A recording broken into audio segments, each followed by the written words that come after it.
every one, and now the objects beneath the sheets danced on the walls, bouncing around. The crying child sounded terrified now, like they were in pain. Past the kitchen, there was a cramped utility room with another door. The temperature plummeted as I bolted through it, into the garage. The light switch was on the inside wall. I flicked it, then a naked bulb blinked on. Junk was scattered everywhere, car parts, stepladders, boxes of old newspapers, and more sheets thrown over different mirrors, each flapping and twisting.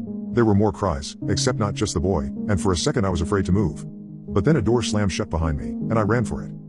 My bike was propped up against the wall beside the exit, its handlebar stubbornly tangled with a Christmas tree.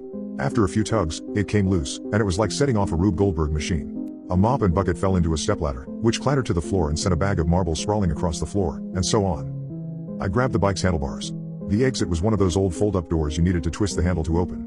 My hands were shaking so badly I needed to set the bike aside and focus solely on this task. The door rotated up.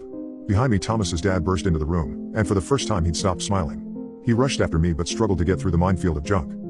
My bike's rear wheel became tangled with a sheet, and when I started running it came away like a magician ripping away a tablecloth. I heard the mirror fall to the floor and shatter. Laughter rang out, and when I glanced back over my shoulder, bone-thin arms were reaching out of the glass, towards Mr. Donovan. As the garage light rapidly flicked on and off, Mr. Donovan screamed. I will never, as long as I live, forget the terror in that scream. Pure adrenaline got me out of there.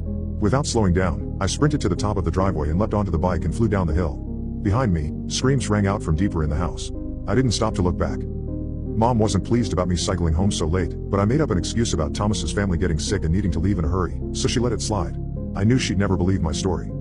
I tried faking an illness to get out of school because I was so anxious about seeing Thomas again, but she was having none of it. I spent all of Saturday and Sunday wondering about what I'd seen.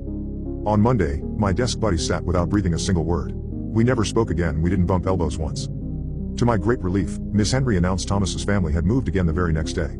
I never saw him after that, although for a while I had nightmares about his dad dragging me back inside their house, and they tend to flare up anytime I see a mirror-fronted armoire.